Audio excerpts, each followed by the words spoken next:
வணக்கம். நான் உங்கள் டாக்டர் சிவகுமார். 0 கலோரிஸ் உணவு மூலமாக நம் உடல் எடையை குறைப்பது எப்படி?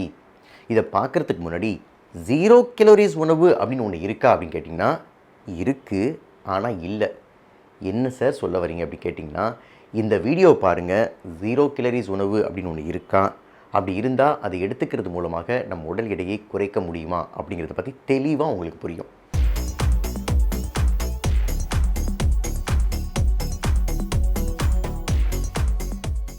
இந்த உடல் எடையை குறைக்கிறவங்க எல்லாத்துக்குமே இந்த கேலரிஸ் இம்பார்ட்டன்ஸ் பற்றி எல்லாத்துக்கும் தெரியும். ஐயோ, ஐஸ்கிரீம் சாப்பிடக்கூடாது, அது அதிக கேலரிஸ் உண்டு, கேக் சாப்பிடக்கூடாது, நிறைய பழங்கள் எடுத்துக்கணும் அப்படின்னு அதிலெல்லாம் நிறைய ஒரு புரிதல் இருக்கும். அதை விட சேர்த்து இன்னொன்றும் அவங்க கண்டிப்பாக தெரிஞ்சுக்கணும். உடல் எடையை குறைக்கிறாங்க அப்படின்னா இன்னொரு விஷயத்தையும் அவங்க கண்டிப்பாக தெரிஞ்சுக்கணும். அது என்ன அப்படின்னா 2 Basel metabolic rate, resting metabolic rate அப்படிங்கிற 2 விஷயத்தை. இந்த பேசல் மெட்டபாலிக் ரேட் அப்படின்னா என்ன அப்படின்னு கேட்டிங்கன்னா ஒன்றும் கிடையாதுங்க. இப்போ நான் தூங்கிட்டு இருக்கேன். நான் தூங்கும்போது எந்த வேலையும் நான் செய்யலை. அந்த தூங்கும்போது ஆனால் என்னுடைய உடல் உறுப்புகள் கொஞ்சம் கேலரிஸை ஸ்பெண்ட் பண்ணிட்டு தான் இருக்கும், செலவழிச்சிட்டு தான் இருக்கும். அதுதான் பேசல் மெட்டபாலிக் ரேட். உதாரணத்துக்கு பார்த்துட்டிங்க அப்படின்னா என்னுடைய ஹார்ட்டு துடிச்சிட்ருக்கும், லங்ஸ் அதோடைய வேலையை செய்யும், கிட்னி அதோடைய வேலை செய்யும். இது எல்லாத்துக்கும் மேலே நம்ம உடல் உறுப்புகள்லே அதிகமாக எனர்ஜியை செலவழிக்கிற உறுப்பு எது தெரியுமா? நம்ம பிரெயின் தாங்க.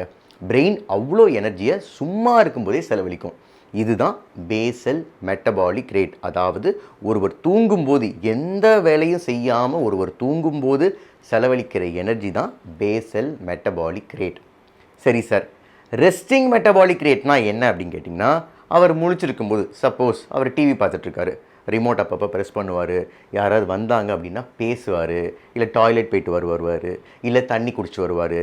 இந்த குட்டி குட்டி வேலைகளை செய்யும்போது ஒரு எனர்ஜி ஸ்பெண்ட் ஆகுது, அது ரெஸ்டிங் மெட்டபாலிக் ரேட் அப்படின்னு பேர். ஸோ பேசல் மெட்டபாலிக் ரேட் அப்படிங்கிறது எந்த ஒரு வேலையும் செய்யாமல் சும்மா படுத்திருக்கும் போது இருக்கிறது தான் பேசல் மெட்டபாலிக் ரேட். இந்த ரெஸ்டிங் மெட்டபாலிக் ரேட் அப்படிங்கிறது அதை விட கொஞ்சம் ஜாஸ்தி, ஒரு 5-10% ஜாஸ்தி. ஏன் அப்படின்னா நம்ம பேசுகிறோம், நடக்கிறோம், குட்டி குட்டி சின்ன சின்ன வாக் போகிறோம், இது எல்லாம் ரெஸ்டிங் மெட்டபாலிக் ரேட். ஸோ இது ரெண்டுத்தையும் கண்டிப்பாக ஒருவர் புரிஞ்சே ஆகணும். இப்போ அடுத்த விஷயத்துக்கு போவோம். இப்போ சராசரியாக ஒரு மனிதனுக்கு பேசல் மெட்டபாலிக் ரேட் ஒரு நாளைக்கு எவ்வளவு தெரியுமா? 1200 கிலோ கேலரிஸ். கண்டிப்பாக இது அவர் ஹைட்டை பொறுத்தும் வெயிட்டை பொறுத்தும், அவர் ஆணா பெண்ணா அப்படிங்கிறத பொறுத்தும் வித்தியாசப்படும். ஒரு ஆவரேஜாக எடுத்துக்கிட்டிங்க அப்படின்னா 1200 கிலோ கேலரிஸ். அப்போனா ஒரு மணி நேரத்துக்கு எவ்வளவு? 50 கிலோ கேலரிஸ். ஸோ ஒரு மனிதன் உயிர் வாழணும் அப்படின்னா சராசரியாக ஒரு மணி நேரத்துக்கு அவருக்கு 50 கிலோ கேலரிஸ் தேவைப்படுது. இது புரிஞ்சிருக்கும்னு நினைக்கிறேன் இது வரையும். இது ஒரு பக்கம் இருக்கட்டும். இப்போ அடுத்தது 0 கலோரிஸ் உணவுக்கு வருவோம். 0 கலோரிஸ் உணவு அப்படின்னு இருக்கா அப்படின்னு கேட்டிங்கன்னா, பர்ஃபெக்டாக தியரிட்டிக்கலாக அப்படின்னு பார்த்துட்டிங்க அப்படின்னா 0 கலோரிஸ் உணவு அப்படிங்கிறது தண்ணீர் மட்டும்தான். தண்ணீர் எடுத்துக்கிறது மூலமாக தான் நமக்கு எந்த ஒரு கலோரிஸும் நம்ம பாடிக்கு சேராது. அது 0 கலோரிஸ், பர்ஃபெக்டாக 0 கலோரிஸ். சார், இப்போ அப்போனா நான் என் உடல் எடையை குறைக்கணும் அப்படின்னா வெறும் தண்ணீர் மட்டும் குடிக்க சொல்கிறீங்களா சார் அப்படின்னு கேட்டிங்கன்னா, நீங்கள் தண்ணீர் மட்டும் குடிக்கிறீங்க. அந்த லாஜிக்கை மட்டும் யூஸ் பண்ணுவோம். தண்ணீர் நிறைந்த உணவை சாப்பிடுவோம்.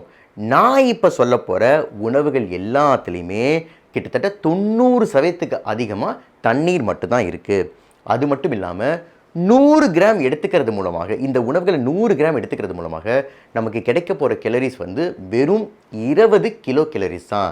அதனால் இந்த உணவுகளை எடுத்துகிட்டு சும்மா உட்கார்ந்துருந்தாவே போதும், இந்த கேலரிஸை நம்ம உடம்பானது பேசல் மெட்டபாலிக் ரேட்டாக செலவழிச்சிரும்.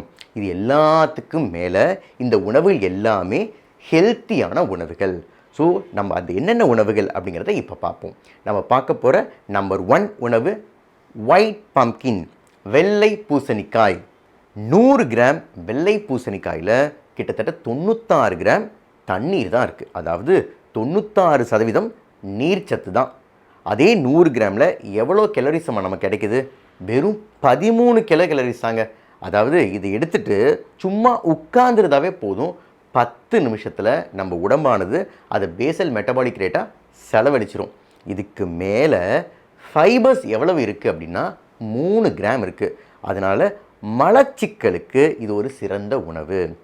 இந்த வெள்ளை பூசணிக்காயை டயூரிட்டிக்காக சாப்பிட்றாங்க. அதாவது நிறைய யூரின் போகணும், நிறைய யூரின் போகிறது நல்லதுங்க, ஏன்னா கிட்னிக்கு ரொம்ப நல்லது.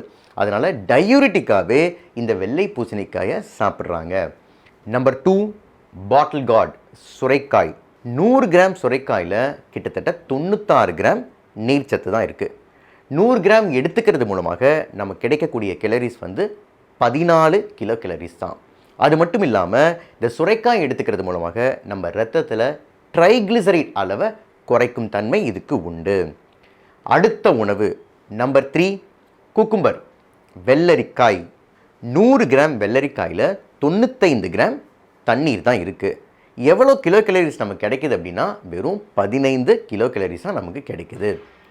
ஸ்கின்னுக்கு, அதாவது தோலுக்கு இந்த வெள்ளரிக்காய் அப்படிங்கிறது ரொம்ப ரொம்ப நல்லதுங்க. யாரெல்லாம் வெயிலில் ரொம்ப அலைகிறாங்களோ அவங்களாம் எங்கே வெள்ளரிக்காய் கிடைச்சாலும் வாங்கி சாப்பிடுங்க. அடுத்த உணவு நம்பர் 4, ரேடிஷ் முள்ளங்கி. 100 கிராம் முள்ளங்கியில் 95 கிராம் தண்ணீர் தான் இருக்குது. நமக்கு கிடைக்கக்கூடிய எனர்ஜி எவ்வளவு அப்படின்னா வெறும் 16 கிலோ கேலரிஸ் தான்.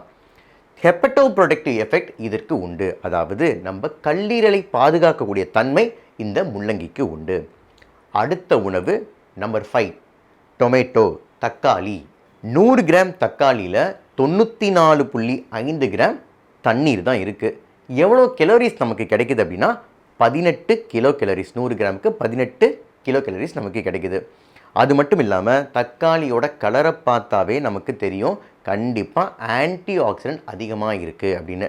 ஸோ லைகோபீன் அப்படிங்கிற ஆன்டி ஆக்சிடென்ட் தக்காளியில் ரொம்ப அதிகமாக இருக்குது. எப்போதுமே இந்த ஜிம்மில் ஒர்க் அவுட் பண்ணுறவங்க, இல்லை அதிகமாக வாக்கிங் போகிறவங்க, இல்லை ரன்னிங் போகிறவங்களுக்கு ஹீட் அதிகமாக அவங்க பாடியில் ஜென்ரேட் ஆகும். அதனால் அவங்க பாடியில் ஹீட் ஸ்ட்ரெஸ் வரத்துக்கு வாய்ப்புகள் ரொம்ப அதிகம். அதனால் போயிட்டு வந்த உடனே ஜில்லுன்னு ஃப்ரிட்ஜில் இருந்து 2 தக்காளியை கட் பண்ணி சாப்பிட்டீங்க அப்படின்னா உங்களுக்கு ஸ்ட்ரெஸ்ஸை குறைக்கிறதுக்கு ஆன்டி ஆக்சிடென்ட்டும் இருக்குது, ப்ளஸ் அந்த ஹீட்டை குறைக்கிறதுக்கு ஜில்லுன்னு நீர் சக்தியும் அதிகமாக இருக்குது. அதனால் ஜிம் கோயர்ஸ் கண்டிப்பாக நல்ல தக்காளியை, ஜில்லுன்னு எடுத்த தக்காளியை கட் பண்ணி சாப்பிடுங்க, ரொம்ப ரொம்ப நல்லது. அடுத்த உணவு நம்பர் 6, சயோட் சௌச்சௌ. 100 கிராம் சௌச்சௌவில் 94.2 கிராம் தண்ணீர் தான் இருக்குது. எவ்வளோ கேலரிஸ் நமக்கு கிடைக்குது அப்படின்னா 19 கிலோ கேலரிஸ் தான் 100 கிராமுக்கு நமக்கு கிடைக்குது. இதுக்கு மேலே இதற்கு neuro protective, cardio protective effect உண்டு. அதாவது மூளையை பாதுகாக்கக்கூடிய, இருதயத்தை பாதுகாக்கக்கூடிய தன்மை இந்த சௌச்சௌவுக்கு உண்டு. இப்போ நம்ம 6 உணவுகளை பார்த்தோம். இந்த 6 உணவுகளையும் என்ன ஒற்றுமை இருக்குது அப்படின்னு கேட்டிங்க அப்படின்னா, முதல்ல இந்த எல்லா உணவுகளிலுமே நீர் சத்து ரொம்ப அதிகம். அதாவது 94-95% நீர் சத்து தான் இருக்குது. இந்த உணவை எடுத்துக்கிறது மூலமாக வெறும் தண்ணீர் குடிக்கிற மாதிரி தான் அர்த்தம். இரண்டாவது, இந்த உணவுகள் மூலமாக நமக்கு கிடைக்கக்கூடிய கேலரிஸ் எவ்வளவு அப்படின்னா 13-14, மிஞ்சி மிஞ்சி போனால் 19 கிலோ கேலரிஸ் தான் 100 கிராமுக்கு. மூன்றாவது, கிளைசிமிக் இண்டெக்ஸ் வேல்யூ. அதாவது இந்த உணவுகள் எல்லாத்துக்குமே கிளைசிமிக் இண்டெக்ஸ் வேல்யூ ரொம்ப ரொம்ப கம்மி. அதை எடுத்துக்கிட்டோம் அப்படின்னம்னா நம்ம ரத்தத்தில் சுகர் வேல்யூவை ஏற்றாது.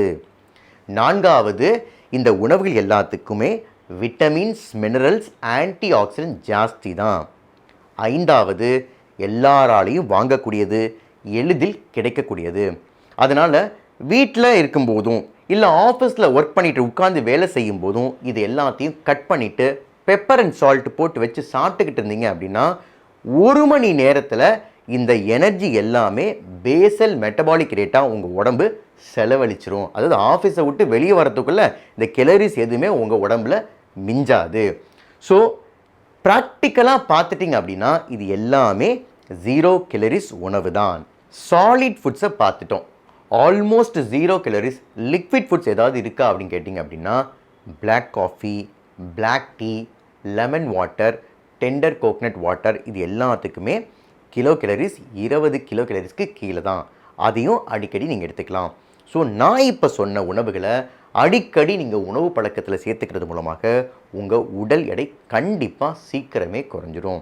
ஏன் அப்படின்னா நீங்கள் சாப்பிட்றது என்ன தான் சாலிடாக இருந்தாலும் நீர் சத்து தான் இதில் அதிகமாக இருக்குது. நீர் சத்து அதிகமாக எடுத்துக்கிறது மூலமாக நம்ம மெட்டபாலிசம் அதிகம் படுத்தும், நம்ம உடம்புல மெட்டபாலிசத்தை அதிகம் படுத்தும். இந்த வீடியோ உங்களுக்கு பிடிச்சிருந்துச்சுன்னா லைக் பண்ணுங்கள், ஷேர் பண்ணுங்கள், சப்ஸ்கிரைப் பண்ணுங்கள். நன்றி, வணக்கம்.